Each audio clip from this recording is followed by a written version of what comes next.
Hello friends, welcome to my channel Mommy's Life. இன்னைக்கு வந்து பாப்பாங்களுக்கு வந்து கோல்ட் காஃப் பிடிக்கும் இல்லையா? ஸோ வீட்லயே நம்ம என்ன ஹோம் ரெமெடிஸ் கொடுக்கலாம் அப்படின்னு சொல்லி தான் உங்க கூட வந்து நான் ஷேர் பண்ணிக்க போறேன். இது வந்து இனிஷியல் ஸ்டேஜ் ஆஃப் கோல்டு இருக்கு, இல்ல கோல்டு வர மாதிரி இருக்கு. கோல்டு வரதுக்கு முன்னாடி என்ன ஹோம் ரெமெடிஸ் கொடுக்கலாம். ஸோ அதெல்லாம் தான் நான் உங்க கூட வந்து நான் ஷேர் பண்ணிக்க போறேன். பாப்பாக்கு வந்து அதிகப்படியான கோல்டு, ஃபீவர், காஃப் இருந்துச்சுன்னா நீங்க தயவு செஞ்சு வந்து பீடியாட்ரிஷியனை வந்து கன்சல்ட் பண்ணிட்டு அவங்க சொல்ற மெடிசனே நீங்க ஃபாலோ பண்ணுங்க. ஹோம் ரெமெடிஸ் ட்ரை பண்ணிட்டு இருக்காதீங்க. அது பாப்பாக்கு இன்னும் ரொம்ப கஷ்டமாயிடும். ஸோ அதுக்காக தான் இது வந்து வெறும் வந்து இனிஷியல் ஸ்டேஜில் இருந்தால் மட்டும் நீங்கள் இந்த ஹோம் ரெமெடிஸ் நான் சொல்ல ஹோம் ரெமெடிஸ் வந்து நீங்கள் ட்ரை பண்ணலாம். நீங்கள் இப்போ தான் நம்ம சேனலை புதுசாக பார்க்குறீங்கன்னா நம்ம சேனலை சப்ஸ்கிரைப் பண்ணிவிடுங்க. பக்கத்தில் இருக்க பெல் ஐக்கான் பட்டனையும் மறக்காமல் கிளிக் பண்ணிடுங்க. இப்போ வாங்க வீடியோக்குள்ள போகலாம்.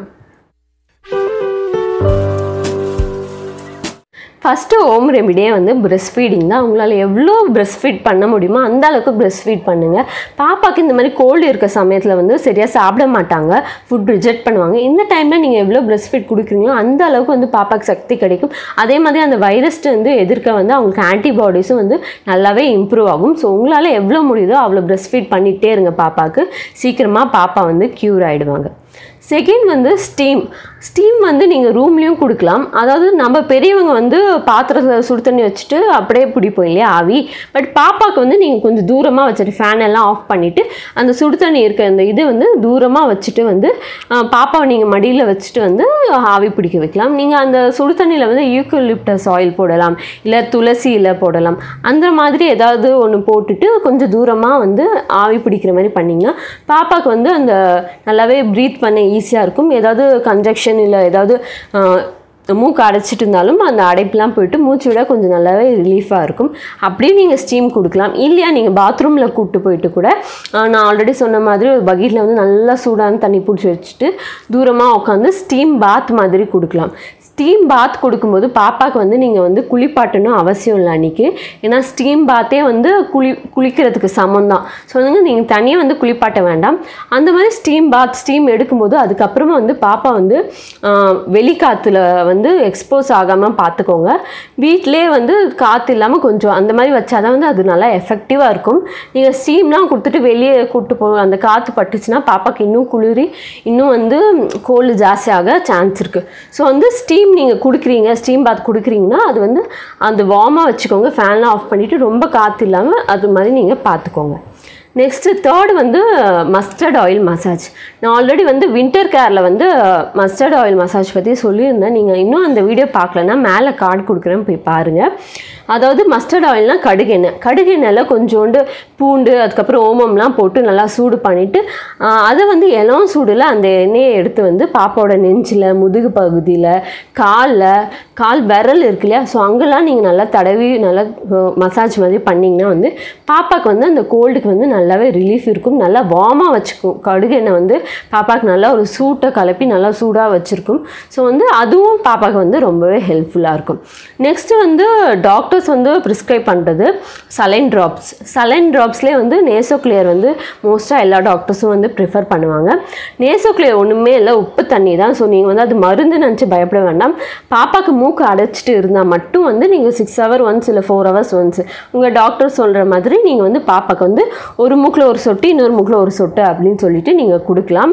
அது உப்பு தண்ணி தான், மருந்து இல்லை. ஸோ பயப்பட வேண்டாம்.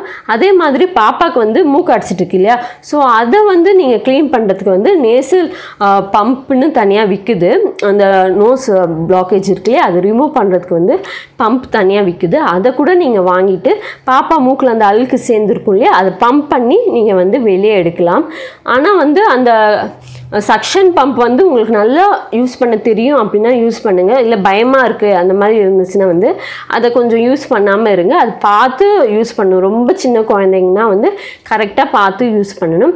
இல்லைனா வந்து நம்மளோட துணியை ஏதாவது காட்டன் துணி இருந்துச்சுன்னா வந்து நான் ஆல்ரெடி பாப்பா குளிப்பாட்டும் போது நான் எப்படி மூக்கு காதுலேருந்து இது தண்ணி எடுப்பேன்னு சொல்லியிருந்தேன் இல்லையா, ஸோ வந்து நம்ம குளிப்பாட்டினதுக்கு அப்புறமா வந்து பாப்பாவோட மூக்கில் எல்லாமே சளியெல்லாம் இலகி இருக்கும். அந்த டைமில் வந்து நீங்கள் ஒரு காட்டன் துணியை நல்லா சுருட்டி மெல்லிஸாக எடுத்து மூக்கில் வச்சு இப்படி சுற்றினீங்கன்னா வந்து அந்த ஏதாவது சளி இருந்துச்சுன்னா ஒட்டிட்டு வெளியே வந்துடும். அந்த மாதிரியும் நீங்கள் க்ளீன் பண்ணலாம், ஒன்றும் பிரச்சனை இல்லை. நெக்ஸ்ட் வந்து இந்த மாதிரி கோல்டு இருக்குது ஸோ அதனால் குளிப்பாட்டலாமா அப்படின்னு நினைப்பீங்க. தயவு செஞ்சு டெய்லியுமே மசாஜ் பண்ணி குளிப்பாட்டுறது ரொம்பவே அவசியம். அதாவது பாப்பாவுக்கு வந்து பிளட் சர்க்குலேஷன் நீங்கள் நல்லா மசாஜ் பண்ணிங்கன்னா தான் பிளட் சர்க்குலேஷன் நல்லாயிருக்கும், பாப்பா ஆக்டிவாக இருப்பாங்க. ஸோ அவங்களுக்கு நீங்கள் டெய்லியுமே பாத் கொடுத்தா தான் வந்து அந்த வைரஸ் பாக்டீரியாலாம் வந்து அவங்களுக்கு வந்து சீக்கிரமாக எதுவுமே அஃபெக்ட் ஆகாமல் இருக்கும். இப்போ நீங்கள் வந்து குளிப்பாட்டாமலே இருந்தீங்கன்னா பாப்பாவுக்கு இன்னும் உடம்பு சரியில்லாமல் தான் போகும். ஸோ வந்து நீங்கள் டெய்லியுமே நல்லா மசாஜ் பண்ணிவிட்டு அப்புறமா ஒரு நல்லா வெது வெதுப்பான தண்ணியில் வந்து குளிப்பாட்டலாம். ரொம்ப சூடான தண்ணியில் குளிப்பாட்ட வேண்டாம், ரொம்ப சில்லுன்னு குளிப்பாட்டாமல் நல்லா வெது வெதுப்பான தண்ணியில் வந்து டெய்லியும் பாப்பா வந்து நீங்கள் குளிப்பாட்டி விடலாம். அதே மாதிரி சரி இப்போ ஃபீவர் இருக்குது, இனிஷியல் ஸ்டேஜ் வந்து இதெல்லாம் பண்ணலாம். இப்போ ஃபீவர் இருக்குது அப்படின்னா வந்து என்ன பண்ணலான்னா வந்து ஸ்பாஞ்ச் பாத் கொடுக்கலாம். அதை வந்து நீங்கள் குளிப்பாட்ட வேண்டாம், அதுக்கு பதிலாக நல்லா ஒரு வெது வெதுப்பான தண்ணியில் ஒரு காட்டன் துணியை வச்சு நல்லா பாப்பாவுக்கு தொடச்சி விட்டுருங்க. பாப்பாவுக்கு வந்து எப்போவுமே க்ளீனாக வச்சுக்கணும், இல்லைனா கூட நமக்கு வந்து பாப்பா கோல்டு ஃபீவர்லாம் வந்து வரதுக்கு சான்ஸ் இருக்குது. ஸோ நம்ம எப்போவுமே பாப்பா வந்து டெய்லியுமே க்ளீனாக வச்சுக்கணும். அதனால் ஸ்பாஞ்ச் பாத் வந்து நீங்கள் காட்டன் துணியோ இல்லை காட்டன்லேயே கூட நீங்கள் வந்து பாப்பாவுக்கு நல்லா தொடச்சி விட்டுடலாம். தொடச்சி விட்டுட்டு வந்து பாப்பாவுக்கு நல்லா ஒரு ட்ரெஸ் போட்டு விட்டுருங்க. பாப்பாவுக்கு வந்து இந்த மாதிரி டைமில் வந்து நிறைய லிக்விட்ஸ் நம்ம வந்து கொடுக்கணும். இப்போ பெரிய குழந்தைங்களாம் இருந்தாங்கன்னா வந்து சூப்ஸ் கொடுங்க. சூப்பில் நிறைய பெப்பர் அதெல்லாம் இருக்கனால பாப்பாவுக்கு வந்து சீக்கிரமாக அந்த சளி இலக வந்து ஹெல்ப்ஃபுல்லாக இருக்கும். சிக்கன் சூப் அந்த மாதிரி ஆஃபர் பண்ணலாம். சின்ன குழந்தைங்களாக இருந்தால் வந்து முடிஞ்ச அளவுக்கு நல்லா பிரஸ்ட் ஃபீட் பண்ணுங்கள், நிறைய லிக்விட்ஸ் கொடுங்க. அப்போ தான் வந்து அந்த கோல்டு ஃபீவர்லாம் வந்து நல்லாவே சரியாக ஹெல்ப்ஃபுல்லாக இருக்கும். நெக்ஸ்ட்டு வந்து இது கீ இருக்கு இல்லையா, கீயில் வந்து நீங்கள் பச்சை கற்பூரம் போட்டு நல்லா சூடு பண்ணிவிட்டு அதை கூட நீங்கள் எடுத்து வச்சுட்டு பின்னாடி வந்து அது ஒரு தைலம் மாதிரி நீங்கள் யூஸ் பண்ணிக்கலாம். பாப்பாவுக்கு வந்து அந்த கோல்டுக்கு வந்து நல்லா ரிலீஃபாக இருக்கும். இதை வந்து நீங்கள் கோகோனட் ஆயிலும் பண்ணலாம். நான் ஆல்ரெடி ஒரு பாட்டிலில் பாப்பாவுக்கு பண்ணி வச்சுருந்தேன் சொல்லியிருந்தேன் இல்லையா. ஸோ அந்த மாதிரியும் நீங்கள் வந்து நல்லா கோகோனட் ஆயிலில் பச்சை கற்பூரம் போட்டு சூடு பண்ணிவிட்டு அதை ஒரு கிளாஸ் கண்டெய்னரில் வச்சுட்டு பாப்பாவுக்கு அப்பப்போ தேய்ச்சி விடலாம். பாப்பாவுக்கு வந்து மூச்சு விட நல்லா ரிலீஃபாக இருக்கும். ஏதாவது சளி இருந்தாலும் நல்லாவே இலகி வரும். அந்த மாதிரியும் நீங்கள் வந்து பண்ணலாம். பாப்பாவை வந்து கோல்டு இருக்கிற சமயத்தில் வந்து கொஞ்சம் எலிவேட் பண்ணி படுக்க வைங்க. அப்போ தான் உங்களுக்கு மூச்சு விட வந்து ஈஸியாக இருக்கும். ஸோ வந்து சின்ன பாப்பா இல்லையா, ஸோ வந்து தலைக்கும் முதுகும் சேர்த்து வந்து அந்த தலைகாணி இருக்கும். தலைக்கு மட்டும் தனியாக தலைகாணி வைக்காதீங்க, தலைக்கும் முதுகும் சேர்த்த மாதிரி வச்சு பாப்பாவை எலிவேட் பண்ணி படுக்க வச்சிங்கன்னா வந்து அவங்களுக்கு மூச்சு விட வந்து ஈஸியாக இருக்கும். ஸோ அந்த மாதிரி நீங்கள் பண்ணிங்கன்னா வந்து கோல்டு சமயத்தில் பாப்பா கொஞ்சம் ரிலீஃபாக இருக்கும். இது போக வந்து பாப்பாவுக்கு வந்து ஃபுட் ஐட்டத்தில் வந்து நீங்கள் விட்டமின் சி நிறைய இருக்க மாதிரி கொடுங்க. அப்போ தான் அந்த கோல்ட்லேருந்து சீக்கிரமாக பாப்பா வந்து சரியாக வந்து ஹெல்ப்ஃபுல்லாக இருக்கும். விட்டமின் சியில் ஃப்ரூட்ஸ் பார்த்திங்கன்னா ஆரஞ்சு லெமன் அந்த மாதிரி கொடுக்கலாம். அதே மாதிரி காய்கறி பார்த்திங்கன்னா வந்து கேரட் பீன்ஸ் காலிஃப்ளவர் இந்த மாதிரி நிறைய இருக்குது. இந்த மாதிரி காய்கறிகளும் வந்து நீங்கள் அதிகமாக சேர்த்துக்கோங்க. இது போக வந்து பாப்பாவுக்கு வந்து கோல்டு சரியாகிறதுக்கு வந்து எப்படியும் வந்து ஒரு வாரத்துலேருந்து 2 வாரம் எடுத்துக்கும் பாப்பாவுக்கு வந்து கோல்டு சரியாக. இது ரொம்பவே நார்மலானது தான். நிறைய ரிசர்ச்சர்ஸ் என்ன சொல்கிறாங்கன்னா ஒரு வருஷத்துக்கே வந்து குழந்தைங்களுக்கு வந்து 8லேருந்து 10 தடவை வரைக்கும் வந்து கோல்டு பிடிக்கும். இது வந்து ரொம்பவே நார்மல். பாப்பாவோட ஆர்கன்ஸ்லாம் இப்போ தான் வளர்ந்துட்டு வருது இல்லையா. ஸோ வந்து அதுக்கு தேவையான ஆன்டிபாடிஸ் எல்லாமே வந்து பாப்பாவுக்கு வந்து நோய் எதிர்ப்பு சக்தி எல்லாமே இப்போ தான் இம்ப்ரூவ் ஆகிட்டு வரும்.